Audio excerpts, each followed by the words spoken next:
Alléluia. Seigneur. Merci, mon Dieu. Messieurs, dames, bonjour. J'espère que vous passez une agréable journée jusqu'à présent.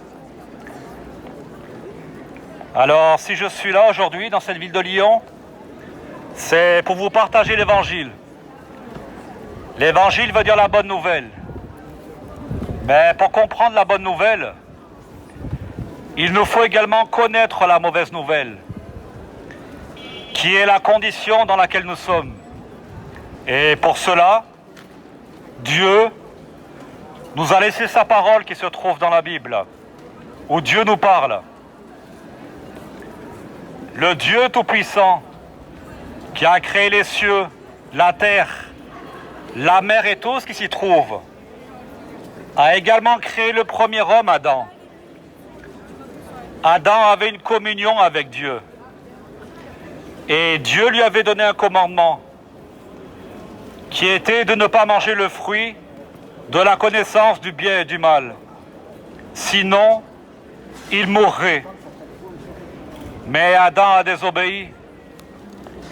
Et par la désobéissance d'un seul homme, la mort et le péché sont entrés dans le monde. Et jusqu'à aujourd'hui, nous avons tous été affectés, contaminés par la mort et le péché. Et le péché nous a séparés de notre communion avec notre Créateur. C'est pourquoi nous avons besoin d'être réconciliés avec Dieu. Dieu nous dit qu'il n'y a pas de juste, pas même un seul, que tous ont péché et sont privés de sa gloire. Le péché, c'est donc simplement le fait d'avoir désobéi à la volonté de Dieu, à ses commandements. Dieu nous a laissé sa loi morale qui est parfaite, qui est juste, qui est bonne. Mais cette loi nous montre également à quel point nous sommes tous coupables envers Dieu. La loi dit: tu ne mentiras pas, tu ne voleras pas, tu ne convoiteras pas, tu honoreras ton père et ta mère, tu n'utiliseras pas le nom de Dieu en vain, tu ne commettras pas l'adultère, ou bien encore, tu aimeras ton prochain comme toi-même. Alors je ne vais pas aller plus loin, parce que si nous sommes honnêtes, simplement en observant ces quelques commandements, nous voyons que nous avons tous transgressé, enfreint la loi morale de Dieu. Et donc de ce fait, nous avons tous péché envers le Dieu saint et juste. La parole nous dit qu'il y a des conséquences au péché pour avoir désobéi à Dieu. Il est écrit que le salaire du péché, c'est la mort. Et qu'il est donné à l'homme de mourir qu'une seule fois. Et après quoi vient le jugement? Donc après notre mort physique, nous allons tous comparaître devant le Dieu très haut. Et nous aurons des comptes à rendre. Nous allons être jugés et trouvés coupables d'avoir péché contre le Dieu Tout-Puissant. Et la condamnation qui nous attend, que nous méritons, c'est d'être séparés de la grâce et de l'amour de Dieu pour l'éternité. Dans ce lieu qu'on appelle l'étang de feu et de soufre, qui est un lieu où le feu ne s'éteint pas, où il y aura des pleurs, des regrets et des grincements de dents, là où les vers ne meurent jamais. Alors je vous l'accorde, ce n'est pas une très bonne nouvelle, mais c'est la condition dans laquelle nous sommes, séparés de Dieu et condamnés pour avoir péché contre le Dieu saint et juste. Mais maintenant, voici l'Évangile, voici la bonne nouvelle. Dieu est saint, Dieu est juste, Dieu est amour. et pour satisfaire sa justice envers nous et nous sauver du châtiment éternel. Dieu a envoyé son Fils unique, Jésus-Christ, qui est devenu un homme et a vécu une vie parfaite, sans jamais pécher. Et vers l'âge de 33 ans, Jésus-Christ, le Fils du Dieu vivant, a donné sa vie en sacrifice à la croix, en portant nos péchés, afin de nous sauver de la juste colère de Dieu à venir. Jésus-Christ est donc mort à la croix en portant nos péchés. Il a été enseveli et le troisième jour, Dieu l'a ressuscité des morts. Jésus-Christ est vivant et il se trouve à la droite de Dieu. Alors que faut-il faire pour être sauvé? Eh bien tout simplement, crois au Seigneur Jésus et tu seras sauvé. Crois que Jésus-Christ est mort pour tes péchés, qu'il a été enseveli et qu'il est ressuscité des morts. Jésus a dit, « Celui qui croit en moi a la vie éternelle. » Il n'y a donc de salut en aucun autre, car il n'a été donné sous le ciel aucun autre nom parmi les hommes par lequel nous devions être sauvés. Alors si tu confesses de ta bouche Jésus-Christ Seigneur, et si tu crois dans ton cœur que Dieu l'a ressuscité des morts, tu seras sauvé. Quiconque fera appel au nom du Seigneur Jésus-Christ sera sauvé. Oui, car Dieu a tant aimé le monde qu'il a donné son Fils unique, afin que quiconque croit en lui ne périsse pas, mais qu'il ait la vie éternelle. Dieu n'a pas envoyé son Fils dans le monde pour condamner le monde, mais pour que le monde soit sauvé par lui. Celui qui croit en lui n'est pas condamné, mais celui qui ne croit pas est déjà condamné, car il n'a pas cru au nom du Fils unique de Dieu. Celui qui croit au Fils de Dieu a la vie éternelle, mais celui qui ne croit pas au Fils ne verra pas la vie,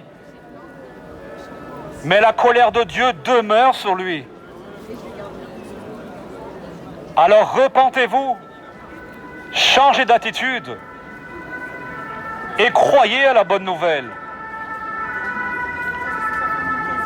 Nous pouvons être pardonnés de nos péchés et être réconciliés avec le Dieu de l'univers, le Dieu Tout-Puissant,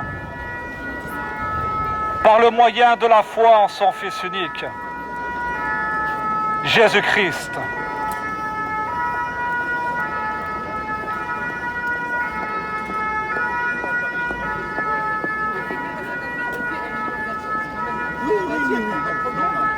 Dieu veut que tous les hommes soient sauvés et parviennent à la connaissance de la vérité. Jésus a dit, « Je suis le chemin, la vérité et la vie. Nul ne vient au Père que par moi. » Cela veut dire que tous les autres chemins pour essayer d'atteindre le paradis, la présence de Dieu, sont des voies qui mènent à la perdition. Ta religion ne t'amènera pas au paradis. Aucune religion dans ce monde n'a la puissance de sauver qui que ce soit du juste jugement de Dieu à venir. Tes bonnes œuvres tes bonnes actions dans ce monde ne pourront jamais effacer tes péchés commis envers Dieu et ses conséquences. C'est pourquoi Dieu nous a envoyé un sauveur. Et ce sauveur est unique. Il s'appelle Jésus-Christ. Il est vivant. Et il revient bientôt. Jésus veut dire l'Éternel sauve. L'Éternel délivre. Jésus-Christ, qui est Dieu le Fils, est descendu du ciel. Il a quitté la gloire qu'il avait auprès de Dieu son Père. Il s'est incarné en homme et a vécu une vie parfaite, sans jamais pécher, dans une obéissance totale à Dieu son Père. Et par grâce et par amour pour nous, il est allé jusqu'à la croix en offrant sa propre vie en sacrifice, en portant nos péchés, subissant la condamnation que nous méritions. Lui, le seul juste, mort pour les injustes que nous sommes, afin de nous amener à Dieu. Jésus-Christ a payé la rançon à notre place à la croix. Il a payé notre dette. C'est pourquoi quiconque fera appel au nom du Seigneur Jésus-Christ sera sauvé.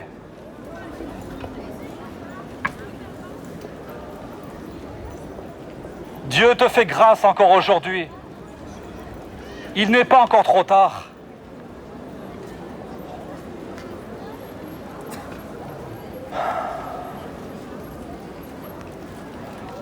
La parole nous dit qu'il n'y a pas de plus grand amour que de donner sa vie pour ses amis.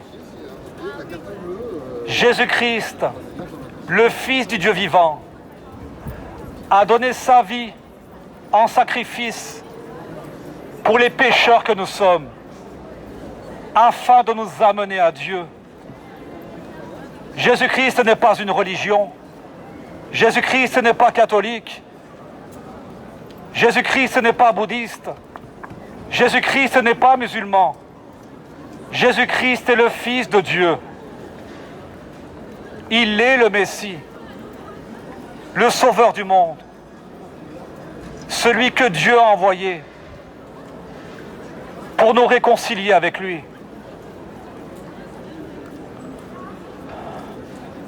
Alors que servirait-il à un homme d'avoir toutes les richesses de ce monde s'il venait à perdre son âme?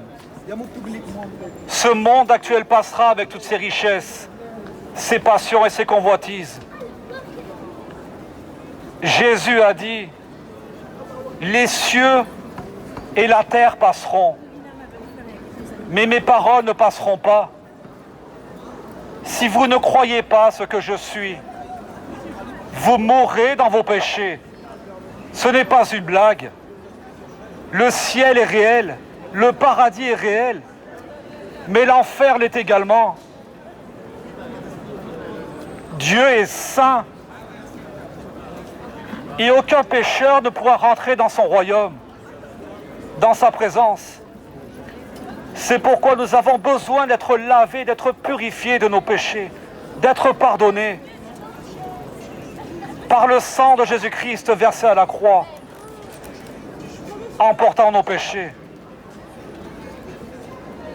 Dieu est juste, il est un juste juge. Dieu n'est pas corrompu. Personne ne peut acheter Dieu par ses bonnes œuvres. C'est pourquoi il ne laissera pas le mal et le péché impunis. Ses yeux sont trop purs pour voir le mal.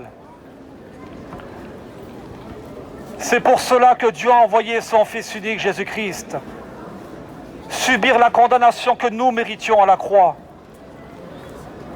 Car le salaire du péché, c'est la mort. Mais le don gratuit de Dieu, c'est la vie éternelle en Jésus-Christ, notre Seigneur.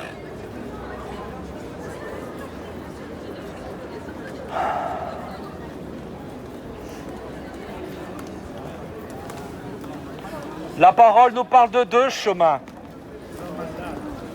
Spacieux est le chemin qui mène à la perdition. Et malheureusement, beaucoup entrent par là. Mais resserré est le chemin qui mène à la vie. Et ce chemin resserré, c'est Jésus-Christ. Et il y en a peu qui le trouvent.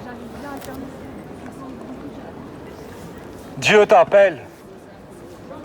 Dieu te fait grâce encore aujourd'hui de te repentir, de changer d'attitude et de placer ta foi, ta confiance en Jésus-Christ, son Fils unique, afin d'être sauvé.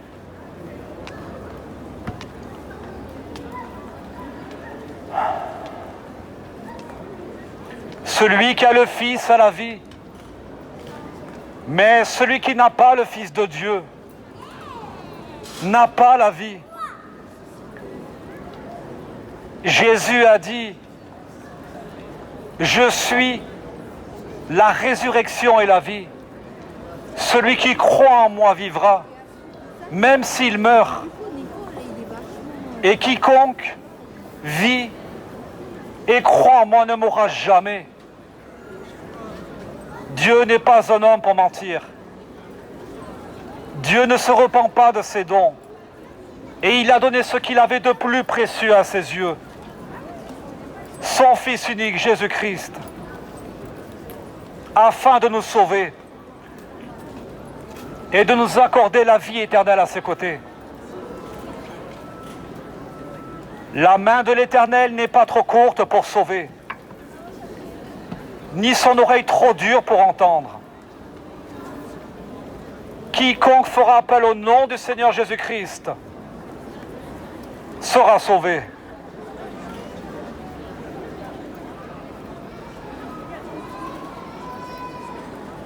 Jésus-Christ est venu une première fois dans ce monde pour nous sauver de la juste colère de Dieu à venir.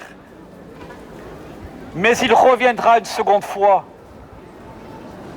pour établir son royaume pour ceux qui l'attendent et pour juger les morts et les vivants. Il est écrit, et voici, il vient sur les nuées, et tout œil le verra, même ceux qui l'ont percé. Et toutes les tribus de la terre se lamenteront à cause de lui. Tout genou fléchira, et toute langue confessera Jésus-Christ Seigneur, à la gloire de Dieu le Père.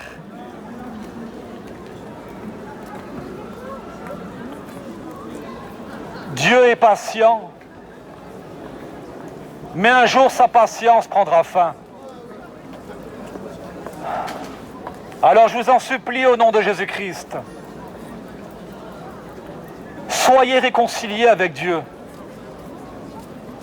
Soyez réconciliés avec Dieu par le moyen de la foi en son Fils unique, Jésus-Christ, mort pour nos péchés, enseveli et ressuscité des morts. Crois au Seigneur Jésus et tu seras sauvé.